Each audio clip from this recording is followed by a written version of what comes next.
Tytuł Podcast w głowie się mieści.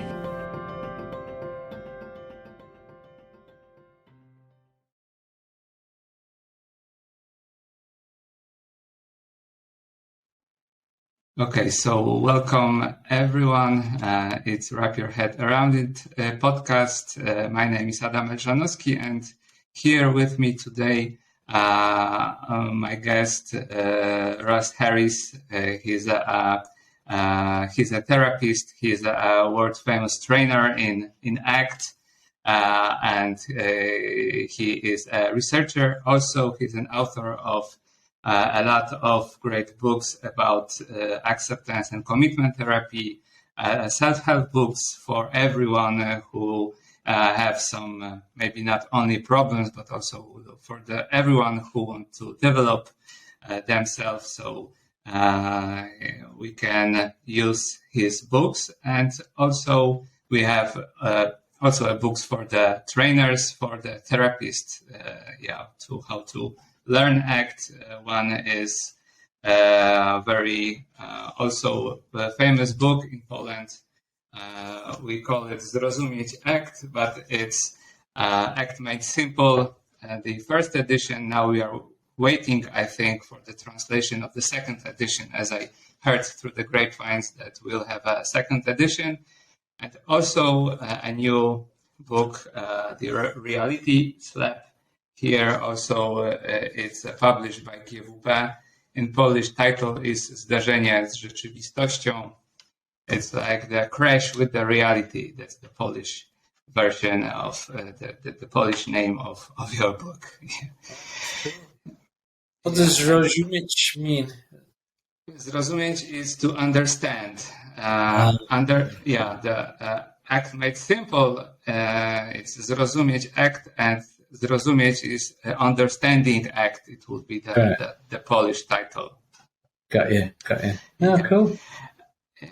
And maybe I introduce you in a short way, but maybe would you like how you would introduce yourself, like from your perspective? I'm not keen on introductions. So I normally ask people just to introduce me in one sentence. Yeah. I have always problems with it. When one time I wanted to introduce someone, so my guest told me that you almost introduced me from the times when I was in the kindergarten or something. So I used to wanted to do things too good, and I maybe do sometimes too much of it, but.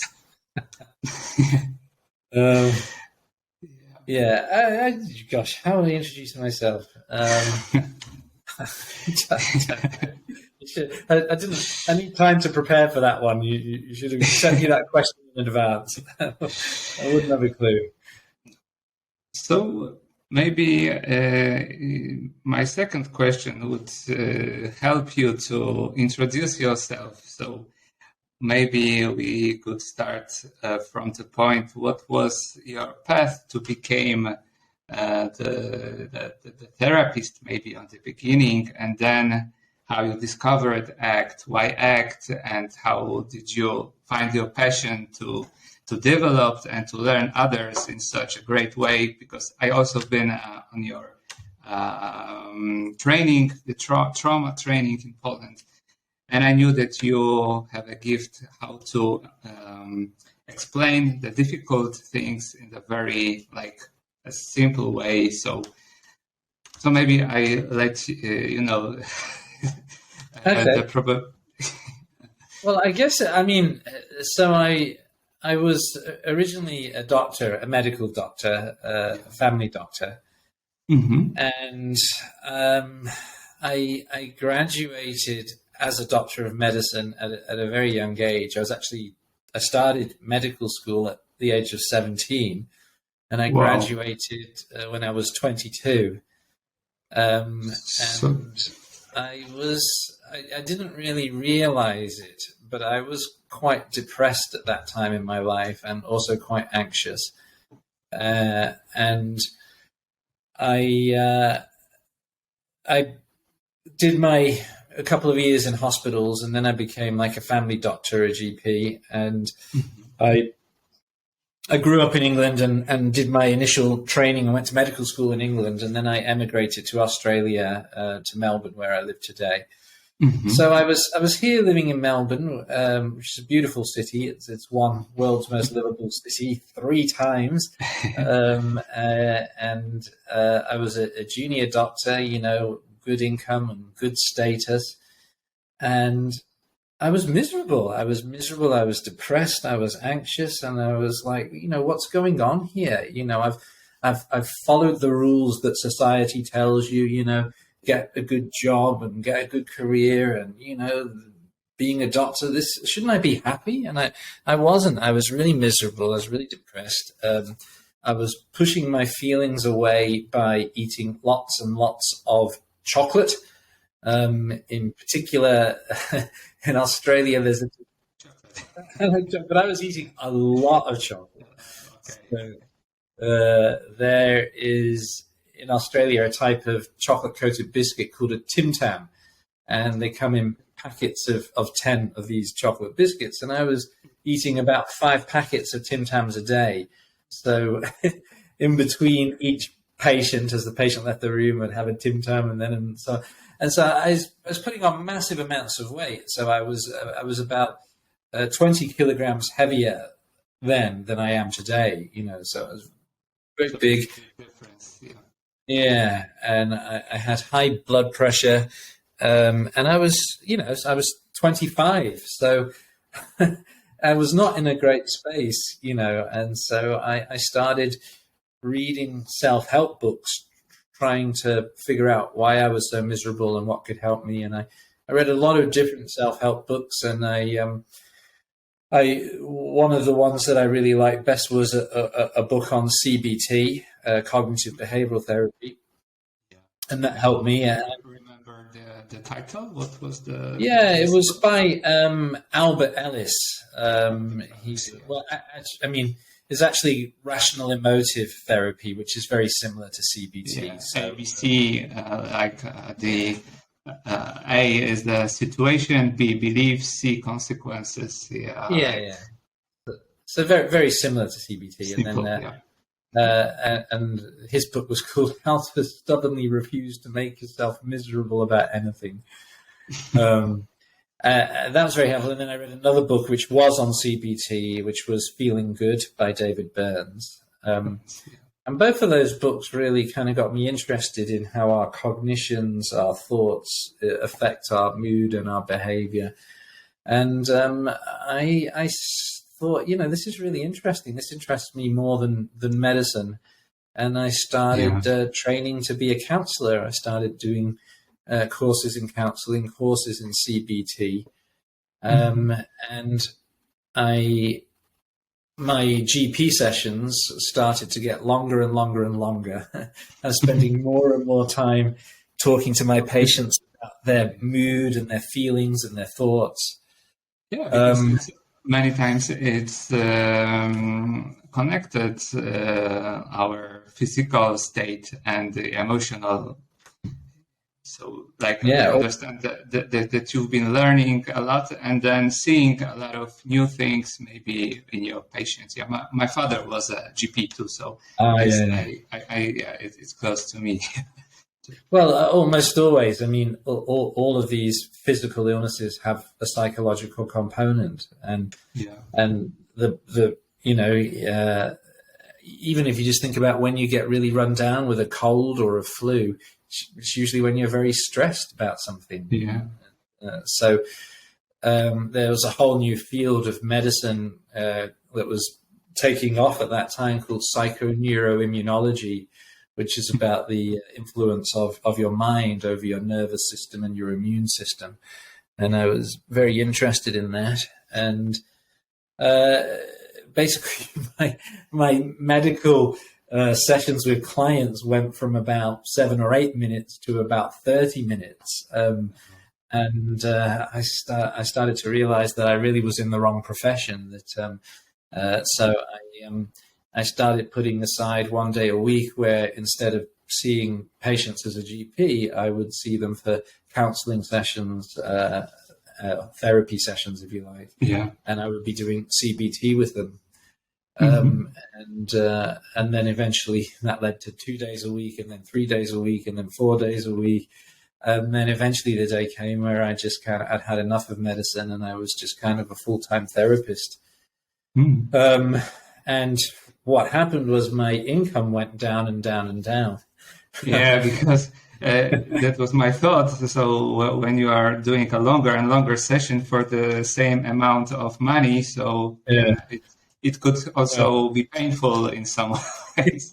Well, it was. I mean, doctors earn a lot more money than therapists do. So my income plummeted, and that was very hard because, of course, all my peers, their incomes were going up and up and up. But I'd found what I liked, what I was passionate about, and so that was the trade-off. I found work that I found really meaningful and fulfilling for me. And so then I started, training in different models of therapy. I liked CBT and RET, but I also became interested in the work. There was a lot of mindfulness, mindfulness-based stress reduction, John Kabat-Zinn. Yeah. And I was very interested in that. I was also very interested in Viktor Frankl's work. Humanistic, existential, existential, approach. humanistic. Yeah. And so I was trying to bring all of these different approaches together, kind of CBT and existential, humanistic, and mindfulness. And I was really struggling. I mean, how do I put these things together? And someone told me about ACT. There was only one ACT book at that time. Yeah. And I went to the bookstore and bought that book, and I stayed up all night reading it. I couldn't put it down. I finished it at 5 in the morning. It's like, wow, this is amazing. Yeah. It was, the clouds opened, the sunlight came shining in. There were angels flying through the air. It was like a beautiful melody. Yeah, it was amazing. It was amazing, and I just thought, this is what I want to do. It had everything that I was trying to do, and it was all there. And because it integrates this existential part, the CBT, the cognitions, the behavior. So I understand that it maybe also causes such a great feelings inside of you, the doors are open, they opened. It was love at first sight, and it was like a head over heels in love. It dealt with the emotions, it dealt with the cognitions, it dealt with the behavior. It had these humanistic components, these existential bits about what I want to do in my life, what I want to stand for. It even had transpersonal elements. There's more to me than my thoughts and my feelings and my body. There's this observing self that's, it cut across many different models of therapy. And what was your state at this point to the diagnosis? Because I know, I'm also ACT therapist, so it's transdiagnostical, and I know that being GP maybe it was also maybe depend, it's not a good word, but you work in the biomedical model, and then you also find out this transdiagnostical approach. So what was your thoughts on it on the beginning? Yeah, I gradually became disillusioned with the DSM. Having most people who've worked with the DSM have that experience. Did you use DSM or ICD in Poland? In Poland, in ICD in a hospital, but in my private practice, I most use DSM. So DSM, and so most of us have that experience, where you read through DSM and you go, "Oh no, I've got everything. I've got every diagnosis." Right? Yeah. You're waiting only for hearing of voices, and and so it really, once you realize, I guess, it just seems so arbitrary. We're going to stick this diagnostic label on you. If you've got these things going on for this number of days, tick, tick, tick. All right, that's your diagnosis. I really lost interest in it. to a large degree. Okay. So I moved away from the medical model quite dramatically, and I stopped prescribing medicines because I just wanted to do therapy, and I didn't want to wear two hats. And it's like if you want medication, go and see someone else. I'm not anti-medication. I just didn't. I know that in not every case you need a medication. I have a friend in Poland who is a psychiatrist too. And he said that, one day you'll see an article in the newspaper that they are taking me to the jail because, the doctor who doesn't want to prescribe drugs. Yeah. I guess, and shortly after reading that book, about a few months later, I flew over to the USA to, do some training with the creators of ACT, Stephen Hayes and Kelly Wilson, and then I started, spreading the word in Australia, and then I wrote my first book, The Happiness Trap, which we also have it in Poland too. What's that called in Polish? In Polish, it's Pułapce Szczęścia. It's the same translation. It's the same, the happiness trap. But it's very also. It shows how also we live in a myth of being happy, like that. Also, the culture gives you a clues when you are happy, when you are not happy. What should you do to be happy? That you should be happy, and it's also great book. Well, I mean, that when I discovered ACT, one of the things that I fell in love with was that it was just very realistic. It kind of started from this point of view. It's normal to be unhappy. If you've got negative thoughts and painful feelings and problems going on in your life, and then you're a normal human being. This idea of expecting to feel happy all the time is so unrealistic. Life's difficult. And sometimes, maybe not sometimes, because you can feel happy, maybe not happy, but they like you can have those two opposite sides of you at the same time, like one that you're missing something, and the other that you can still work on the things that you like to, like you don't have to take away from a life because you cannot do things because you must be happy before. Yeah, absolutely. I mean, this idea that I have to feel good or think positive before I do the things that are important and meaningful. If you hold on tightly to that idea, it's going to really keep you stuck. But I think, with ACT, it's like I can have these feelings, and, it just gives you really simple, practical tools to take the power and impact out of those difficult thoughts and feelings. So you don't have to wait till they've gone. You can have them, but they've got much less power and influence over you. So you can really do the stuff that's important, live a meaningful life. And, I found that, those other models I trained in were useful and they did help me, but nothing helped me like ACT did. It was like, wow, this is so powerful. And so I guess I became a bit of an evangelist for it. And the love affair continues today. Continues, yeah. And and how it's connected to your values. What's also important for Russ Harris, like in your life. I guess one of the core values that drew me to medicine is helping people, caring for people, and that value also underpinned my transition into therapy. I thought I could help people better as a therapist than as a doctor.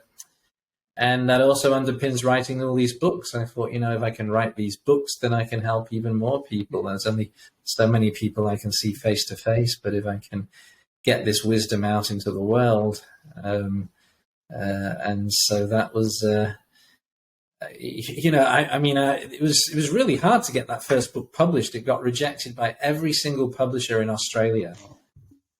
And then I managed to find this tiny little publishing house in New Zealand called Exile Publishing, and they took a risk with it, and it was it did very well. So I think that it shows how it's important to not surrender. Yeah, it would be a good word. Yeah, not give up. Not give up. Yeah. How it's important.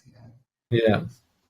Yeah, but because we have so much great books from you, that they began from the happiness trap.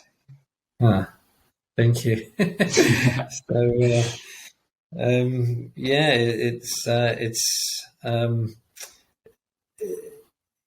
I didn't ever expect it to be that successful. I just wanted it published, please, And then I started running workshops in the ACT approach around Australia, and again that took a long time before it was successful. I remember running workshop in Sydney, Australia's biggest city, and I ran a workshop there for 4 people. Eventually the word got out there, and now I've done lots and lots of training for I think we calculated about 80,000 people now, so it's a lot. But it started with a workshop for 4 people. So it also spread to the more and more people audience. The specialists. And now I am receiving also a newsletter from you where I found that you have also a great on-demand training that you like. We can book also a training with you in person, but also there is some I think that the trauma training work with grief. Yeah, so those are also that are on this on-demand the video training. Yeah, where someone can subscribe. A number of online courses, in grief and trauma and depression and brief interventions and ACT for beginners and so on. That's been a real challenge because a lot of online training is very boring. It's hard to keep people's attention.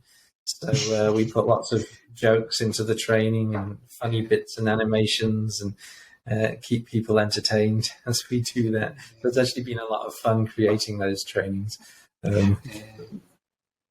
I know that probably you are on your online courses, but in person live courses. So you have now probably so big audience, so you are not asking others to introduce themselves. It is funny when you ask them to introduce themselves. So like when you are in live training, you can watch in their eyes. So there would be a bigger probability that someone starts talking, but on online courses, there's always silent, and, and there's the first time when you can do some joke because let's start to introducing. Yeah, exactly. Yeah. And what brings you also to the topic of trauma? Because you are on the one hand, you developed this part of maybe not, but the branch of ACT that it's the trauma-focused ACT that we can use to work on trauma. So what makes you to that you start to discovering this topic? Do the studies, because there's also a study about the immigrants in the Somalia. Am I thinking right? Yeah. So Uganda. Yeah. Uganda. So, sorry. Yeah. Well, I guess trauma is just so common and so widespread, and so many of the clients that we see have got trauma backgrounds. Yeah. And the the problem with DSM and ICD is, they talk about PTSD. Yeah. But that's such a small percentage of trauma-related problems. And most people present to psychologists not with a neat diagnosis of PTSD, but with addictions or sexual problems or relationship problems or other diagnoses. Yeah, exactly. Or treatment-resistant depression and so on and so on. So trauma is very pervasive and presents in many different ways. So there's been a growing interest. And then the study you're referring to was probably the highlight of my career. The World Health Organization approached me back in 2015 to write an ACT protocol for use in refugee camps. Yeah. And I was very nervous about doing it because it's a 10-hour protocol and it's delivered purely by audio recordings. And it's running groups of about 20 people. The groups are run by a facilitator who's not a professional. It's someone who's only had 5 days training, and they basically get people in the group to listen to audio recordings of various ACT principles and exercises, and kind of just facilitate the group. And it runs, there are 5 2-hour sessions, 1 week apart. And it's really quite astonishing. So the first study the World Health Organization did was a huge randomized control trial over 600 South Sudanese women in a Ugandan refugee camp. And almost all of them multiple traumas, a lot of gender-based violence. And I was thinking, well, how's 10 hours of ACT going to help? Because,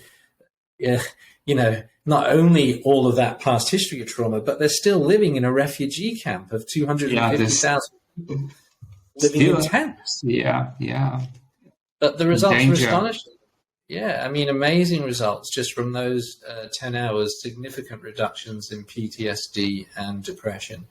They've done 2 further studies with that protocol with similar results. So it shows that although obviously the ideal is, get people out of the refugee camp and put them in a nice environment and give them support, but that's just not realistic. Yeah, it's unrealistic. Yeah, but we have there's in a word there is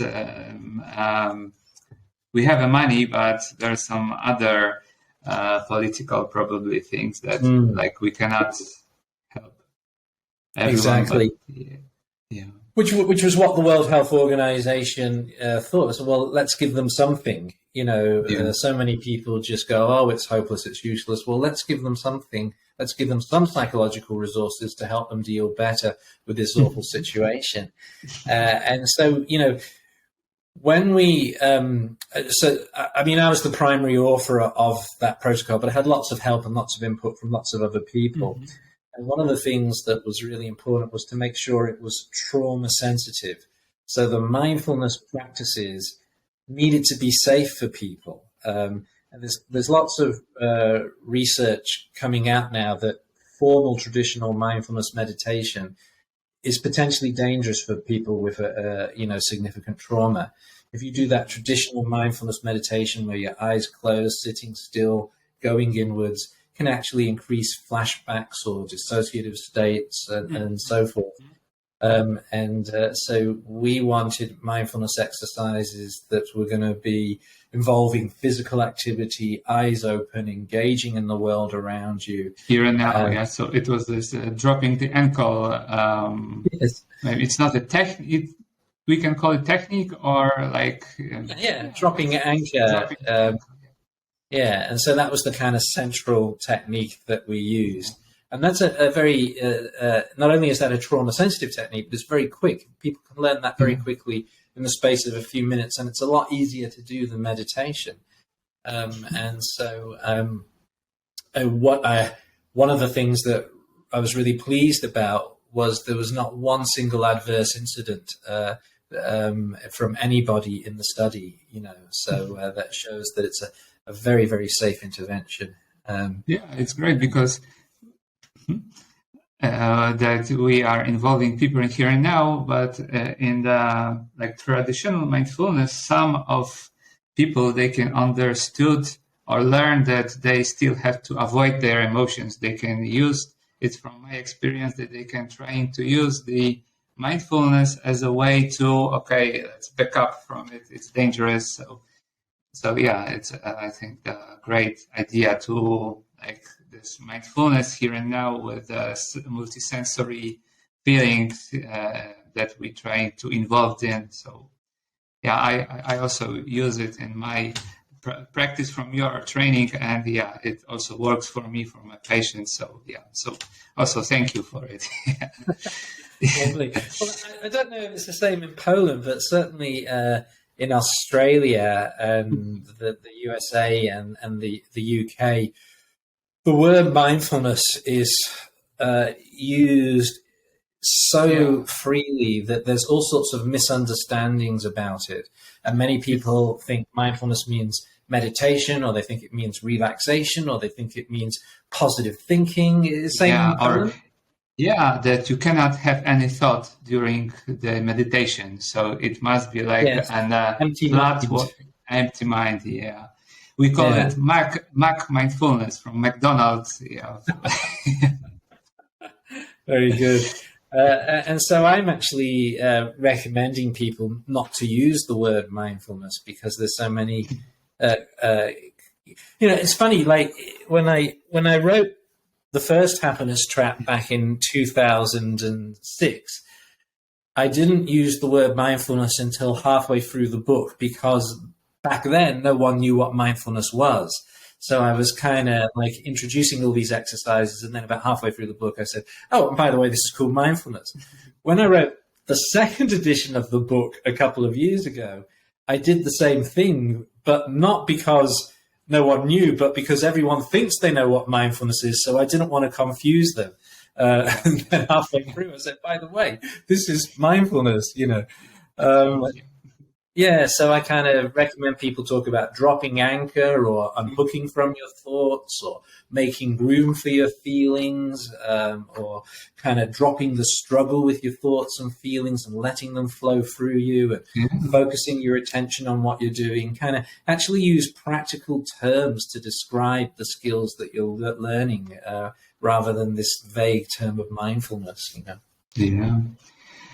And also, is there any specific things for the working with trauma in the ACT protocol? I know that we are doing also, maybe not always, but we can do the imaginary work with traumatic memories, and how it is there any this work with imaginary specific for the working with trauma that you can say from?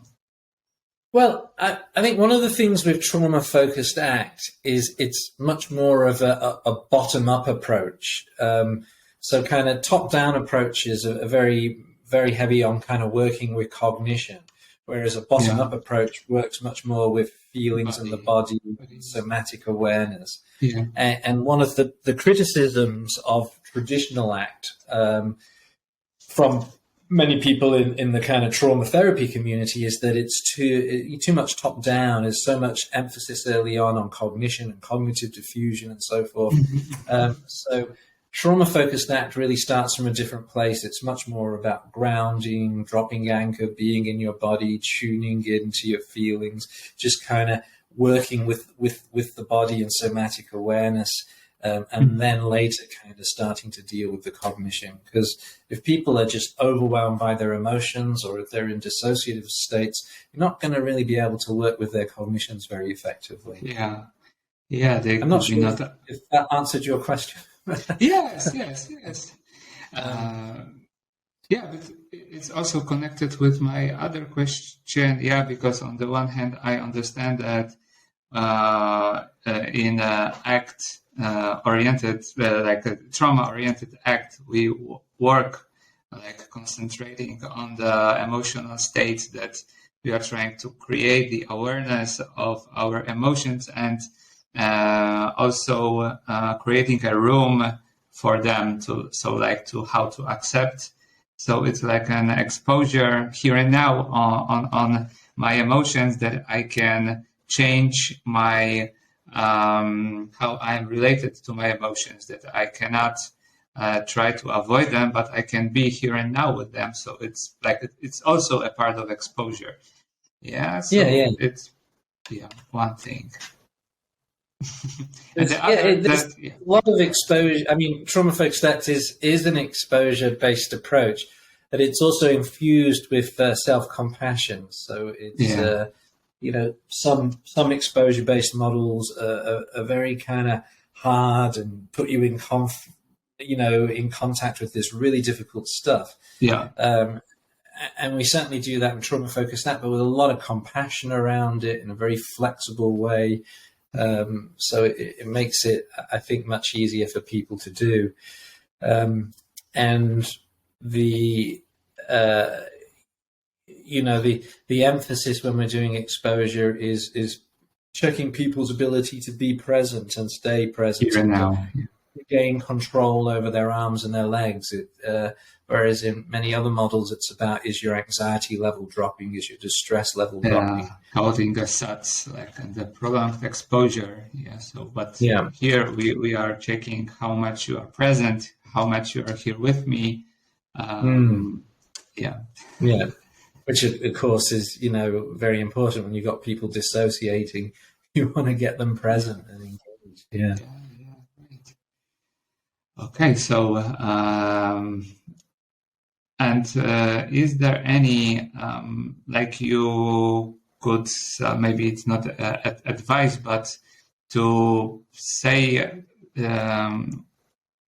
your maybe favorite or like the most useful technique to work with trauma that works for you, like maybe for our audience, the therapists, but also the people who work with now with the refugees from the Ukraine.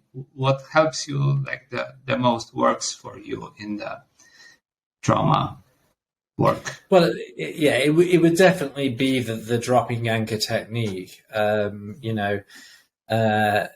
Dropping anchor gets its name because, if you're sailing your boat into the harbor and a big storm blows up, it's very important to drop anchor because if you don't, the storm's going to blow your boat out to sea. And so when emotional storms blow up, lots of difficult thoughts, feelings, emotions, we learn to drop anchor, and anchor holds us steady while the storm rages inside us. So anchors don't control storms. When you drop anchor, it doesn't make the storm go away. It holds the boat steady. And when we drop anchor, it holds us steady. So there's something effective that we can do.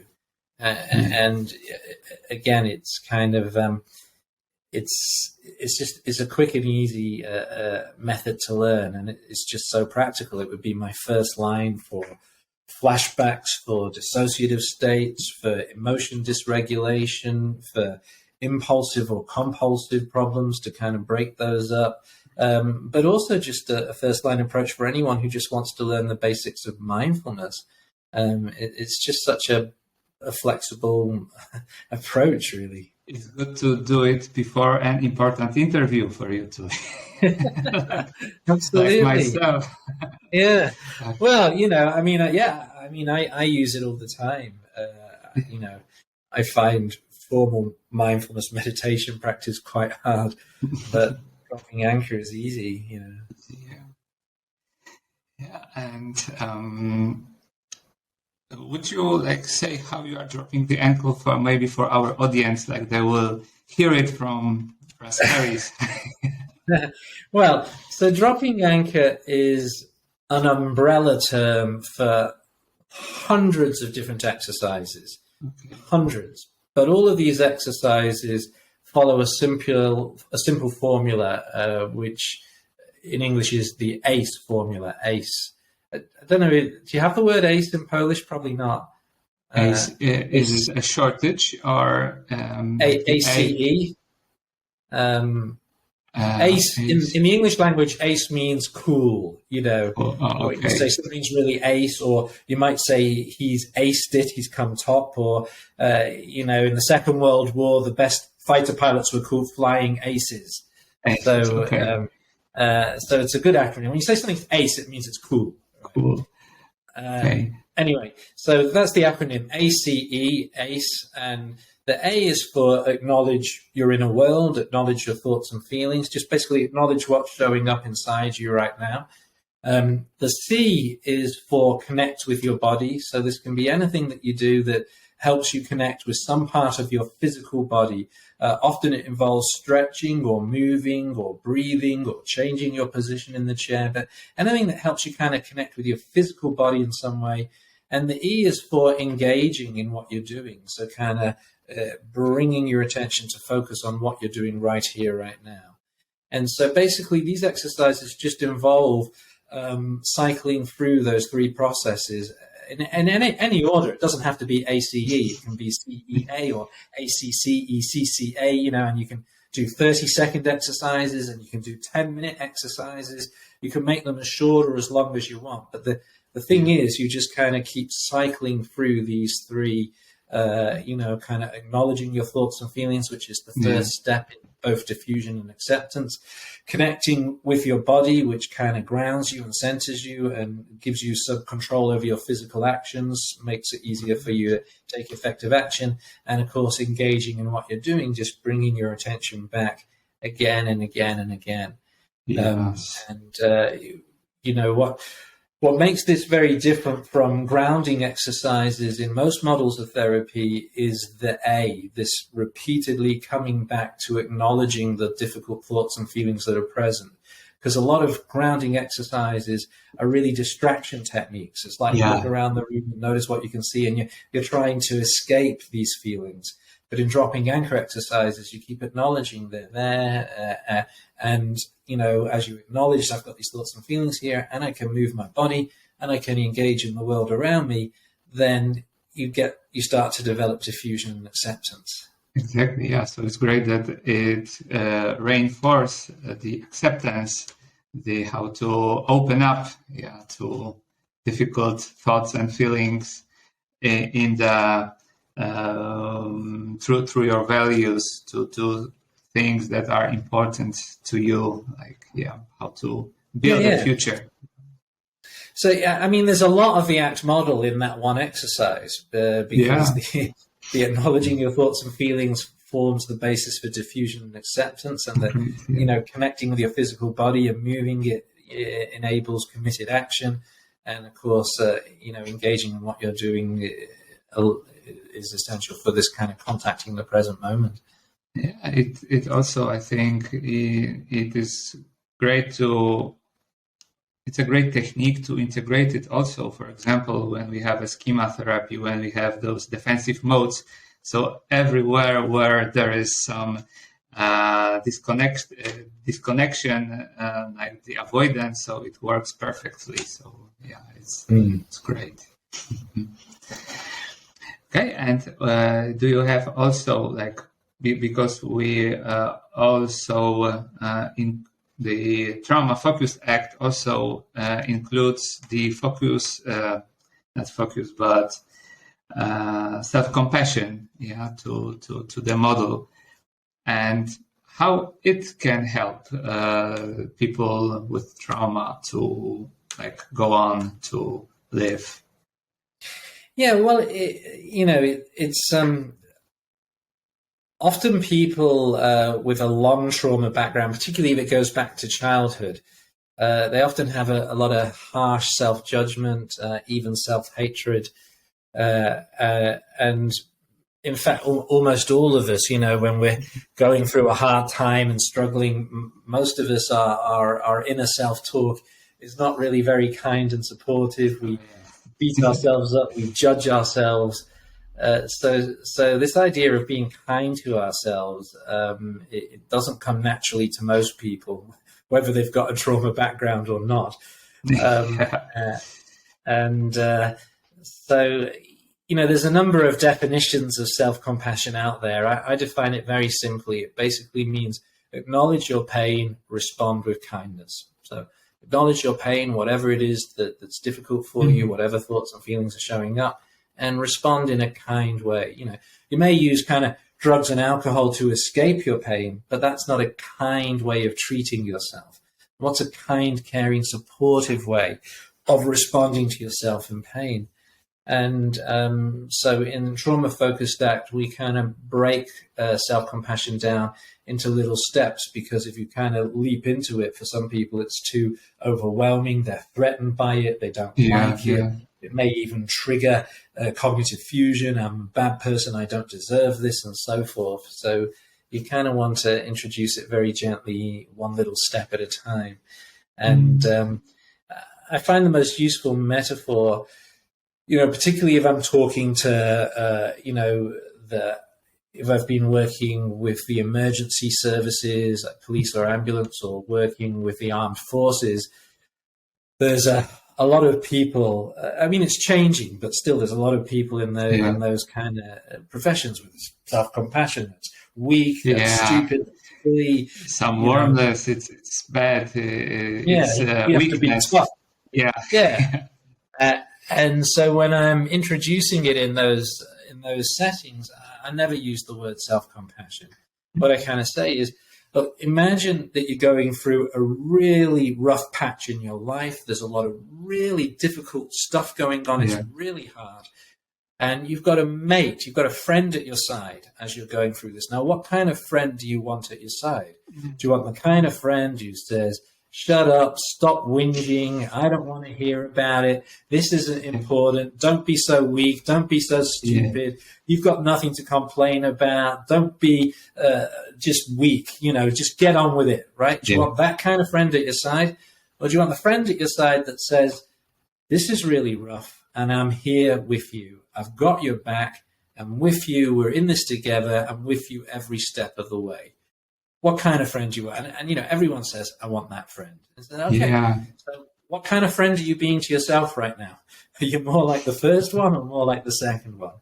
And that's a very kind of gentle way of introducing self-compassion without getting around a lot of the resistance, I guess. It is also my experience that the self-compassion sometimes they connect with, like you said, with some being weak, or that this is something like, and it's a way how to Trojan horse, how to put the compassion to the life of others, even if they have they resist. But it's very important stuff. And when you're hurt and suffering, then if you've got one supportive, you're much better off. So it's about being that supportive person for yourself, really.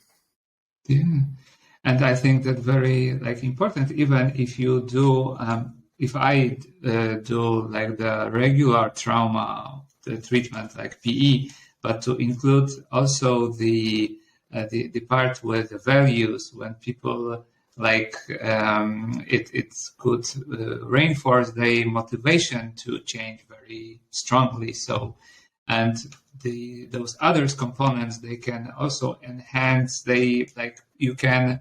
It's my experience that you can integrate the ACT to the formal exposure, the classical more work too. So it's very flexible and helps. Yes, you can. I mean, you can integrate trauma-focused ACT with prolonged exposure or EMDR, or really any other kind of exposure-based approach. The thing that you would tweak is you would reduce the emphasis on the SUD score. You can still measure the SUD score, the subjective units of distress, and measure anxiety, but you're more interested in your present score. How present are you, 0 to 10? You're more interested in your control of physical action score. How much control over your actions do you have, 0 to 10? So it also make your work more complete, not only focusing on one stiff things, but also more flexible on work with the body, with the others. So yeah, it's great. And what's your recent work now? Because I see that we have a 5 minutes. So I don't want, but it was also important for me. What now Russ Harris is working on?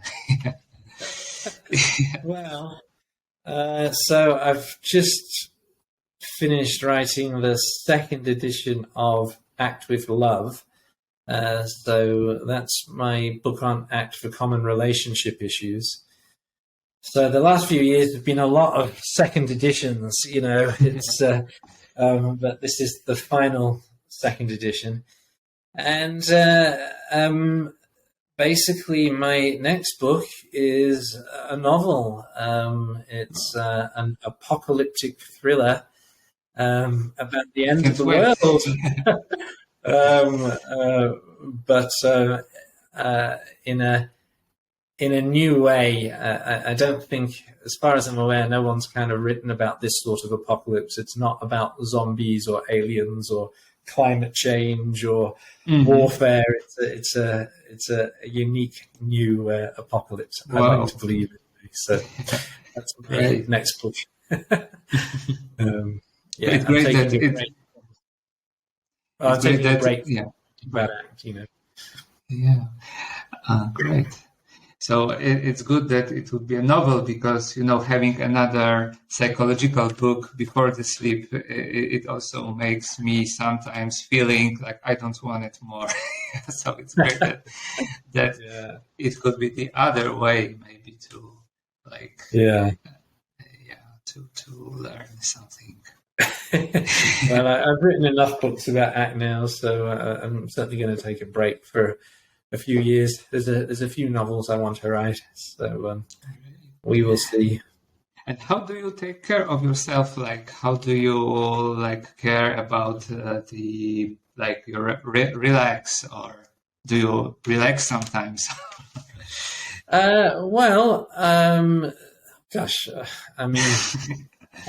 So I take care of myself physically by working out at the gym. I'm actually stronger than I've ever been. I've got a good personal trainer who pushes me hard, and it's nice at the age of 56 I can lift stronger weights than I ever could when I was younger. So that's good. I love reading comics. That's my comic book collection over there. Kind of. You have your favorite comics? Or comics hero? Oh, well, it would probably be The Boys. I don't know if there's a television show based on it. Maybe if I saw it, but I or Preacher is another one. In Marvel, it would definitely be Deadpool.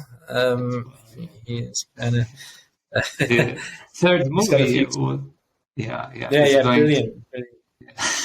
So I guess the same things as everyone else. I love walking in nature. There's a big river that flows through Melbourne called the Yarra River, and that's about 5 minutes walk from here. So I walk along the river every day. And you have a great weather in Australia. Yeah, so like a sunny day every day. Well, not really. Not really. We have fires and we have floods.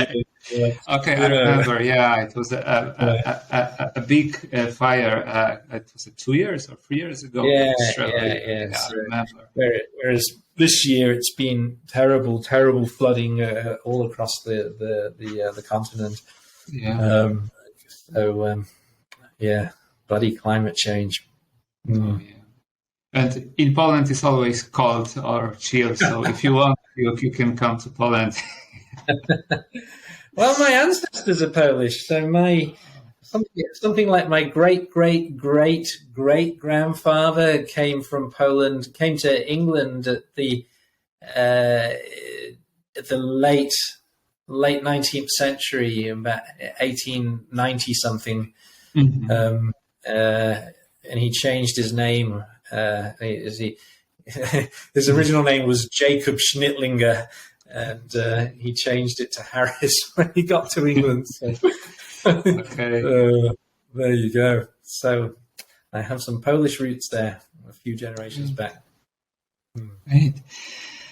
Okay, so maybe on the end you would give us where we can find you in the internet, like maybe people who wants to reach you or join your courses. Maybe you can like there's a 30 seconds for a commercial. Well, maybe not you can longer, but it was a joke. But well, on social media, there's the Act Made Simple Facebook group.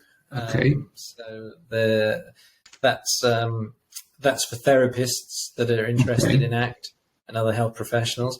If you're a member of the general public, not a therapist or health professional, then there's the Happiness Trap Facebook group. And if you're wanting to do courses, then there's a website called psychwire.com. Okay. I know. And yeah, I put the links on the description, so it would be easier others to go through it. Lovely.